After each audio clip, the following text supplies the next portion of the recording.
హిందూ ఆలయ చరిత్రలో ఇలాంటి ఆలయం లేనిలేదు. ఇది ఇలాంటి ఆలయం కాదు.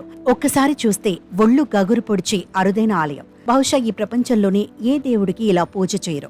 ఈ దేశంలో అతి అరుదైన అతి విచిత్రమైన ఆలయం ఇదొక్కటే. మనిషి అన్నవాడి ఎవరి ఊహకు సైతం అందని పూజ ఇక్కడ చేస్తారు. చూస్తేనే ఒళ్ళు జలధరించే పూజ అది. కర్నూలు జిల్లాలోని కోడుమూరు పట్టణానికి 3 కిలోమీటర్ల దూరంలో ఎత్తైన కొండ ఉంది. ఆ కొండపైన వెంకటేశ్వర స్వామి ఆలయం ఉంది. వెంకన్న స్వామి కొండపై వెలిశాడు. ఇక్కడ ఆయనకు చేసే పూజ ప్రపంచ ప్రసిద్ధం. ఎక్కడైనా దేవుళ్లకు భక్తులు పాలు, పండ్లు, పలహారాలను నైవేద్యాలుగా సమర్పిస్తారు. అయితే కర్నూలు జిల్లా కోడుమూరులోని కొండ మీద వెలిసిన కొండల రాయుడికి భక్తులు తేళ్లను మూల విరాట్ పైన వదిలి అభిషేకం చేస్తారు. ప్రతి ఏడాది శ్రావణ మాసంలో తేళ్ల పండుగ ఇక్కడ మామూలే. ఇది ఇవాల్టి విషయం కాదు.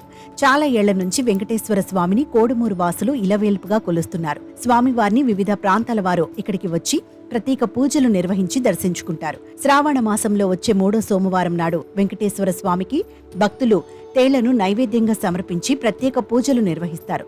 ఈ విచిత్ర సాంప్రదాయం ఈనాటిది కాదు, తరతరాలుగా వస్తోంది. సాధారణ రోజుల్లో తేళ్లను చూడగానే వణికిపోయే జనం ఆ రోజు మాత్రం కొండల రాయుడి కొండపైన తేళ్లను చాలా ఈజీగా పట్టుకుంటారు. బహుశా ప్రపంచంలోనే ఇలాంటి పూజ జరగదు. ప్రతి సంప్రదాయం వెనుక ఒక ఆచారం ఉంటుంది. ప్రతి ఆచారం వెనుక ఒక అనుభవం ఉంటుంది. ప్రతి అనుభవం వెనుక ఒక నమ్మకం ఏర్పడుతుంది. అదే ఇవాళ ఈ ఆలయాన్ని నడిపిస్తోంది. తరతరాలుగా ఈ వింత ఆచారం ఇక్కడ జరుగుతోంది. 3వ సోమవారం రోజున పిల్లలు, పెద్దలు, కుటుంబ సభ్యులందరూ స్వామివారి సన్నిధికి భారీ సంఖ్యలో తరలివస్తారు. ఆలయ పరిధిలో గల కొండపైన ఆ సమయంలో ఏ చిన్న రాయిని కదిలించినా ఎర్రతేళ్లు దర్శనమిస్తుంటాయి. భక్తులు ఆ తేళ్లను చేతులతో పట్టుకోవడం, నాలుకపై ఉంచుకోవడం, ముఖంపై పాకించుకోవడం చేస్తుంటారు. ఒకవేళ ఎవరికైనా తేలు కుట్టినా విషం ఎక్కదనే ప్రచారంలో ఉంది. ఇప్పటి వరకు తేలు కుట్టి ఎవరికి ఎలాంటి ఇబ్బంది ఎదురైన సంఘటన జరగలేదు. అంతేకాకుండా ఇక్కడ పిల్లలు, పెద్దలతో పాటు మహిళలు సైతం చేతులతోనే తేళ్లను పట్టుకుని స్వామివారికి సమర్పించటం విశేషం. కొందరు యువకులు, పిల్లలు ఈ తేళ్లను చేత్తో పట్టుకుని ముఖంపైన, నాలుకపైన, నుదుటిపైన పెట్టుకుని రకరకాల విన్యాసాలు ప్రదర్శించారు. తేళ్లను పట్టుకుని వాటికి దారం కట్టి అనంతరం కుటుంబ సభ్యులతో కలిసి వెంకటేశ్వర స్వామి మూల విరాట్పై ఉంచుతారు.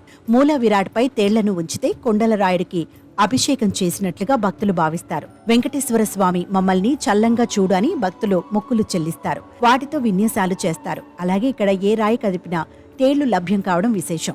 వెంకటేశ్వర స్వామి సన్నిధిలో జరిగే ఈ రహస్యం ఇప్పటికీ అంతుపట్టిన విశేషం. ఇదంతా స్వామివారి లీలల్లో భాగమేనని భక్తులు విశ్వసిస్తారు. తరతరాలుగా దశాబ్దాల నుండి ఈ విచిత్ర పూజ ఇక్కడ జరుగుతోంది. అత్యంత మహిమాన్వితమైన ఈ ఆలయం ఇప్పటికే సోషల్ మీడియాలో ఎన్నో కథనాలు వైరల్ అయ్యాయి. విషాన్ని చిమ్మే తేలు ఇక్కడ ఇలా సాధు జీవిలా మారడమే అన్నిటికన్నా విశేషం. అన్ని పూజల కన్నా విచిత్రం.